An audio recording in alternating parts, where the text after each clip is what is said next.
आप सभी माताओं बहनों को जीवित पुत्रिका व्रत की हार्दिक शुभकामनाएं।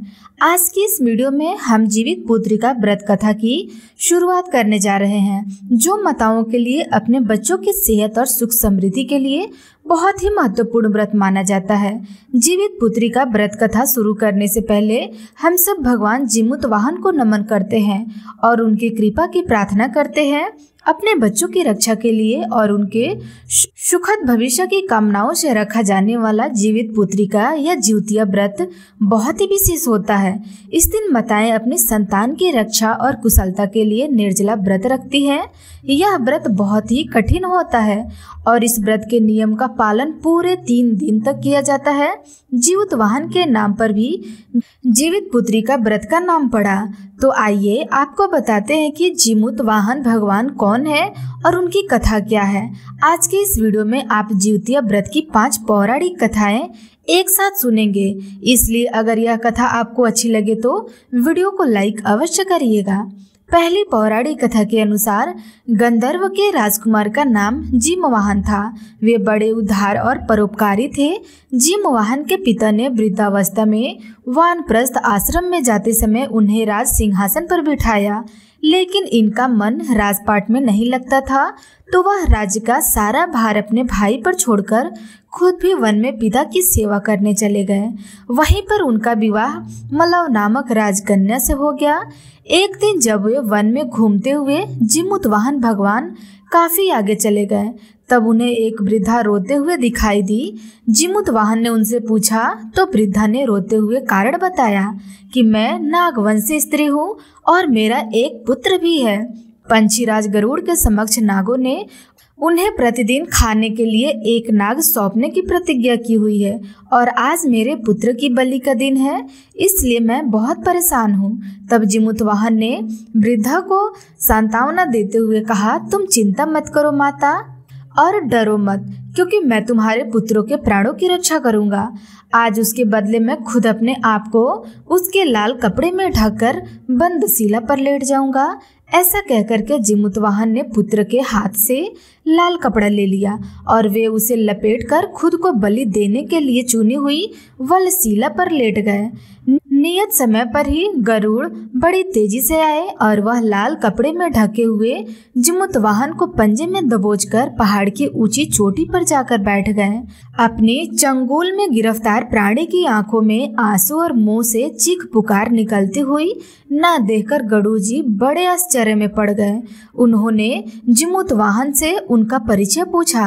तब जीमूत वाहन ने सारा वृत्तांत सुना दिया। तब गरुड़ जी जीमूत वाहन की बहादुरी और प्राण रक्षा में खुद को बलिदान देने की हिम्मत से बहुत प्रभावित हुए। बहुत प्रसन्न होकर गरुड़ जी ने उन्हें जीवन दान दे दिया तथा नागों की बलि न लेने का भी आशीर्वाद दिया।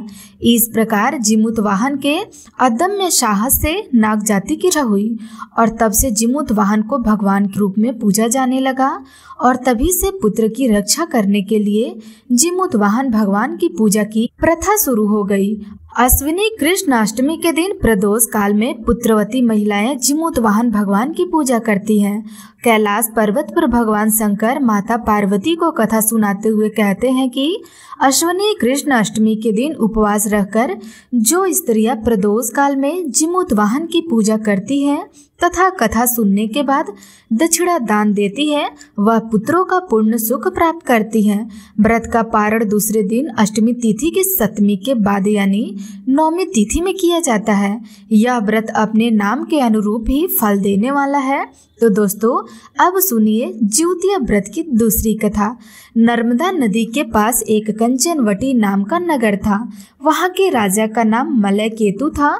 उसी नर्मदा नदी के पश्चिम ओर बालूहटा नाम की मरुभूमि थी, जिसके एक विशाल पेड़ पर एक चील रहा करती थी और उसी पेड़ के नीचे एक सियारिन भी रहा करती थी। चील और सियारिन दोनों ही बड़ी पक्की सहेली थी। कुछ महिलाओं को जिउतिया व्रत करते देखकर एक दिन चील और सियारिन ने भी यह व्रत करने का संकल्प ले लिया और दोनों ने ही भगवान की जीमूत वाहन की पूजा और व्रत करने का प्रण ले लिया।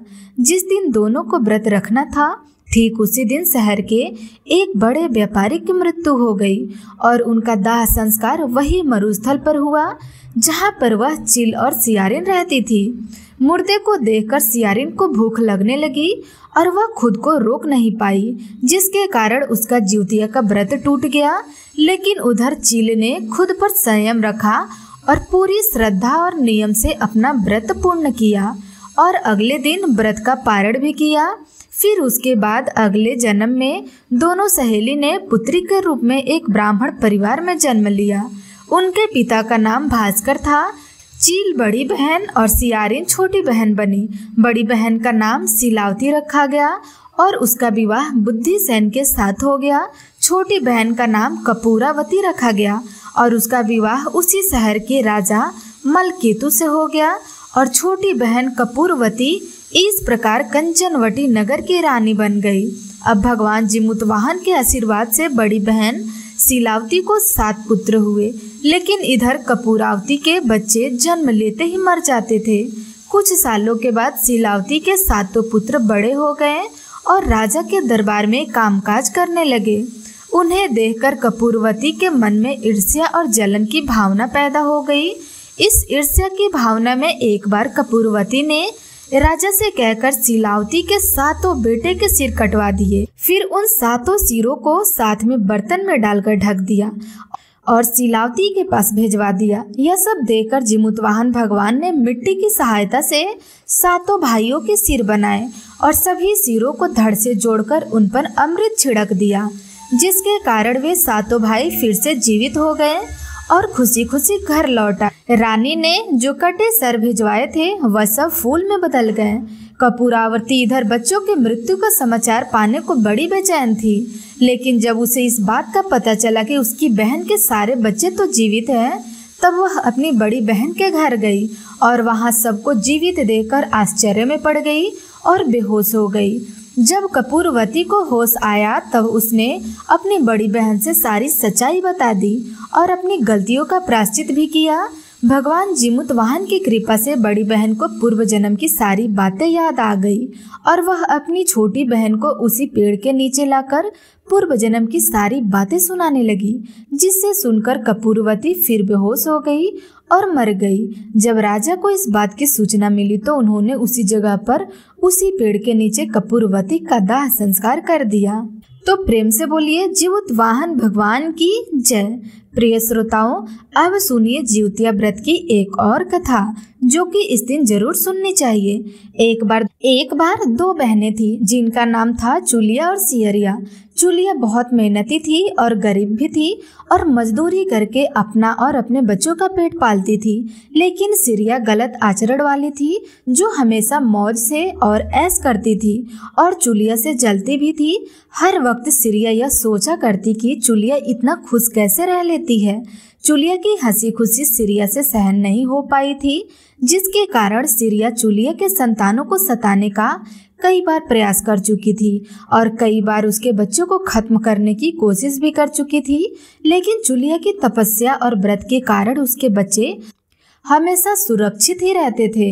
एक दिन सिरिया चुलिया के सभी बच्चों को लेकर जंगल में लकड़ी चुनने के लिए चली गई और वहां जंगल में लकड़ियां चुनते चुनते जब बच्चे थक गए तो थोड़ी देर के लिए सो गई। बच्चों को सोता देखकर सिरिया ने सभी बच्चों का सिर काट दिया और टोकरी में रखकर वापस घर आ गई और चुलिया को वह टोकरी भेंट में दे दी और कहने लगी, दी मैं जंगल से आपके लिए नारियल लाई हूँ, बच्चों को खिला देना। चुलिया ने इस टोकरी को उठाकर देखा नहीं और किनारे पर रख दिया और अपने बच्चों का इंतजार करने लगी। जब शाम से रात हो गई और उसके बच्चे वापस नहीं आए तब वह बहुत परेशान हुई और बहुत ही करुणा स्वर में जोर जोर से रोने लग गई। करुणा भरी पुकार को सुनकर, उसके रोने चिल्लाने को सुनकर देवी पार्वती जी से और भगवान शंकर जी से रहा नहीं गया। तब देवी पार्वती जी ने महादेव जी से कहा, हे प्रभु, कोई दुखियारिन बहुत रो रही है, उसके रोने में बहुत दर्द छुपा हुआ है, यह मुझसे सहन नहीं हो पा रहा। प्रभु, हमें चलकर देखना चाहिए कि कौन रो रहा है और क्यों रो रहा है। तब महादेव जी कहने लगे, हे देवी, यह मृत्यु लोक है और यहाँ पर यह सारी साधारण सी बात है, लेकिन पार्वती जी हट के कारण महादेव जी को उनके सामने झुकना ही पड़ा और चुलिया के पास जाकर उसके रोने का कारण पूछने लगी। महादेव जी के पूछने पर चुलिया ने अपने रोने का सारा कारण विस्तार से बता दिया। तब शंकर जी ने जब ध्यान लगाया तो उन्होंने चुलिया के बच्चों को जंगल में मृत पाया। यह जानकर देवी पार्वती बहुत दुखी हुई। तब उनके अनुरोध पर भगवान शंकर जी ने उन बच्चों को पुनर्जीवित कर दिया। बच्चे नींद से उठकर मौसी को ढूंढ रहे थे, लेकिन मौसी वहां पर थी नहीं। बच्चे डरकर किसी तरह भटकते भटकते घर पर आ गए और उनकी मौसी ने उनके साथ जो किया था अपनी माँ के सामने सच सच बता दिया। यह सब सुनकर चुलिया सियार के पास जाकर लड़ने लगी कि तुम मेरे बच्चों को जंगल में अकेला छोड़कर क्यों आई। दोनों बहनों में लड़ाई शुरू हो गई और यह लड़ाई 7 दिन 7 रात तक चलती रही, किंतु इस लड़ाई का कोई हल नहीं निकला। जिसके बाद दोनों ने उस जंगल में तपस्वी को घटना सुनाई। घटना को सुनने के बाद तपस्वी ने दोनों को आदेश दिया कि तुम दोनों जाकर पास में खेल रहे बच्चों को बाल से पकड़कर घसीटते हुए मेरे पास लेकर आ जाओ। इसके बाद मैं निर्णय करूंगा कि चुलिया बच्चों की माँ थी, क्योंकि उससे बच्चों की पीड़ा देखी नहीं जा सकती। उसने महात्मा के वचनों का पालन नहीं किया। उधर सिरिया दौड़ती हुई गई और खेलते हुए बच्चों को बाल से पकड़कर खींच कर ले आई। जिसके बाद तपस्वी ने सिरिया को श्राप दिया कि हर जन्म में इसी प्रकार तू सदैव जलती रहेगी और दुखी होती रहेगी। जो महिलाएं किसी बच्चों की पीड़ा और माँ की ममता को नहीं जानती, वह जीवन भर धरती पर दुख भोगने के अलावा और कुछ नहीं कर पाएंगी। प्रेम से बोलिए जीवत वाहन भगवान की जय। अब सुनिए जिउतिया व्रत की चौथी कथा। पौराणिक कथा के अनुसार 2 बहनें थीं, जिनमें एक का नाम था सुखिया और दूसरी का नाम था दुखिया। दोनों का भाग्य उनके नाम के जैसा ही था। दुखिया बहुत गरीब और सुखिया बहुत धनी थी और हमेशा सुख से रहती थी। दोनों एक ही गांव में रहा करती थी। दुखिया सुखिया के घर में काम करती, साफ सफाई करती थी, खाना बनाती थी और जो खाना बच जाता था वह खाना सुखिया दुखिया को दे दिया करती थी। इसी तरह दुखिया का घर चलता था। समय बीतता गया। दोनों के बच्चे हुए। सुखिया को 2 बेटे और दुखिया के भी 2 बेटे हुए।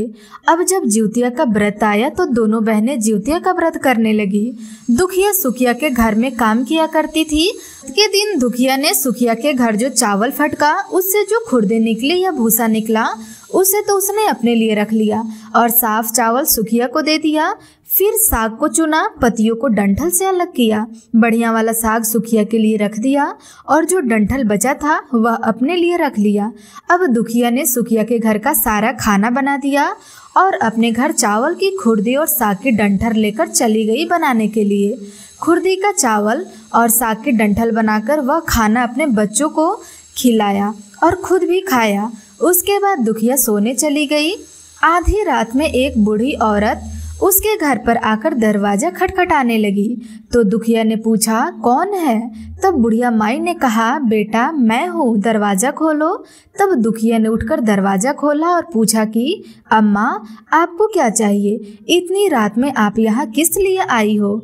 बुढ़िया माई कहने लगी, बेटा मुझे बहुत जोर से भूख लगी है, कुछ खाने को है तो दे दो। दुखिया उसे घर के अंदर ले गई और कहने लगी, माँ जी हम लोग बहुत गरीब है, आज मैंने खुरदी का चावल और साग का डंठल बनाया है, क्या आप खाएंगी?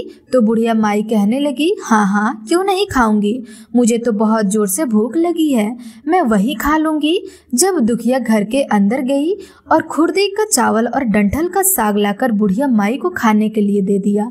बुढ़िया माई ने खाना खाने के बाद कहा कि मुझे अच्छे से कुछ दिखाई नहीं देता, बेटी इतनी रात के अंधेरे में मैं अपने घर भला कैसे जाऊंगी? तो दुखिया कहने लगी, माँ जी कोई बात नहीं, आप आज रात यहीं सो जाइए, सुबह अपने घर चली जाना। तो बुढ़िया माई दुखिया के घर में ही सो गई। फिर थोड़ी देर बाद उठकर बुढ़िया माई बोली, बेटा मुझे पैखाना जाना है, कहाँ जाऊँ? तो दुखिया कहने लगी, माँ जी मेरे घर में बाथरूम नहीं है, इसलिए आप उधर कोने में ही कर लीजिए। बुढ़िया माई पूछने लगी कि बेटा भड़बड़ करे या छरछर करे? दुखिया नींद में थी, कहने लगी, माँ जी भड़बड़ कर दो, मैं सुबह साफ कर दूंगी। फिर थोड़ी देर बाद बुढ़िया पूछने लगी कि बेटा अब बताओ मैं अपने हाथ कहाँ साफ करूं? तो दुखिया कहने लगी, माँ जी आप मेरे सिर पर अपने हाथ को साफ कर लीजिए। उधर जब सवेरा हुआ तो दुखिया को यह देखकर सब कुछ एक सपने के जैसा लगने लगा। उसे लगा कि शायद सोते समय मुझे कुछ स्वप्न आया होगा। उसने इस बारे में कुछ और सोचा नहीं और नदी में नहाने के लिए चली गई। जब वह नदी में नहाने लगी और अपने बाल धोने लगी तो उसके बालों से होते हुए जो पानी बहने लगा वह पानी सोने का बन गया। आसपास की सारी महिलाएं यह देखकर हैरान हो गई और कहने लगी, अरे तुम्हारे बालों से तो सोने का पानी गिर रहा है, क्या बात है? फिर तो दुखिया को रात की सारी बात याद आ गई। वह दौड़कर अपने घर की ओर भाग कर गई, यह सोचकर कि उसका घर तो बुढ़िया माई के पैखाने से गंदा हुआ है, पहले तो उसे साफ करना होगा। जब वो अपने घर गई तो देखा कि घर के हर कोने में ढेर सारा सोना बिखरा पड़ा हुआ था। यह सब देखकर दुखिया बहुत खुश हो गई और सोचने लगी कि जीतमान बाबा अर्थात जीमूतवाहन भगवान की कृपा है, यह सब जो माता का रूप धारण करके मेरे घर आए और मुझे इतना आशीर्वाद देकर गए। इस तरह दुखिया अमीर हो गई और अब उसने सुखिया के घर जाना, काम करना सब कुछ बंद कर दिया। इधर दुखिया जब अपना व्रत पूरा करती है तो अपने पुत्र से कहने लगी कि जाओ मौसी के घर से तराजू लेकर आओ, यह नापने के लिए कि सोना कितना है। बच्चा बहुत खुशी से सुखिया मौसी के घर गया और तराजू मांगने लगा। तो सुखिया ने पूछा, तराजू पर तुम्हें क्या तौलना है? बच्चा बोला, मौसी मेरे घर में बहुत ढेर सारा सोना है, उसी को माँ तौल लेंगी। तब खुशियाँ कहने लगी, खाने के लिए तो तुम्हारे पास कुछ भी नहीं है और सोना नापे के झूठे बोलते हो। तो बच्चा कहने लगा, नहीं नहीं मौसी मैं झूठ नहीं बोल रहा। सुखिया सोचने लगी कि जब तराजू मांगा है तो कुछ न कुछ तो जरूर तौलना होगा, इसलिए वह तराजू के नीचे गोंद लगा देती है कि जो भी तौला जाएगा वह थोड़ा सा इसमें चिपक जाएगा। दुखिया इधर जब तराजू पर सोना तौलने लगी तो कुछ सोने के टुकड़े उस गोंद में चिपक गए। उधर जब वह बच्चा तराजू लौटाने वापस गया तो सुखिया ने तराजू को उलट पुलट कर देखा तो उस तराजू में सोना लगा हुआ मिला। सुखिया सोचने लगी कि इसके घर में जरूर कहीं से सोना आया होगा, इसलिए तो वह कितने दिनों से मेरे घर पर काम करने भी नहीं आ रही है। सुखिया उसके घर जाकर देखने लगी कि यह सोना कहाँ से आया है। जब सुखिया दुखिया के पास जाकर पूछती है कि तुम्हारे पास इतना सोना कहाँ से आया, तुम्हें सोना तौलने के लिए तराजू की जरूरत पड़ गई। तो दुखिया ने उस रात की सारी कहानी अपनी बहन सुखिया को बता दिया। दुखिया का मन एकदम सच्चा था, इसलिए उसने बिना झूठ बोले सारी बात सब कुछ बता दिया।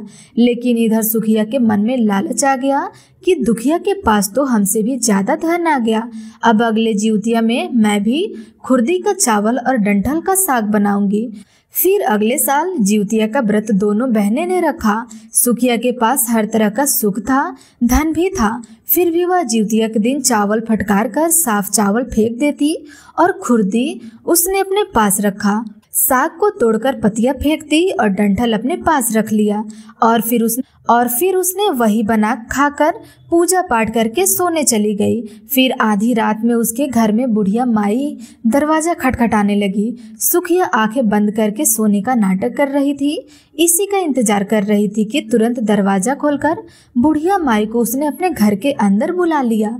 बुढ़िया माई कहने लगी, बेटा मुझे बहुत जोर से भूख लगी है, कुछ खाने को दे दो। तो सुखिया कहने लगी, माँ जी मैंने खुर्दी का चावल और डंठल का साग बनाया है। बुढ़िया माई पहले की तरह बोली, कोई बात नहीं है, मैं खा लूंगी। तो सुखिया ने खाना परोस दिया। बुढ़िया माई को खाना देने के बाद वह सोने के लिए चली गई। तो बुढ़िया माई कहने लगी कि बेटी रात हो गई है, मुझे दिखाई नहीं देता, मैं अपने घर नहीं जा सकती।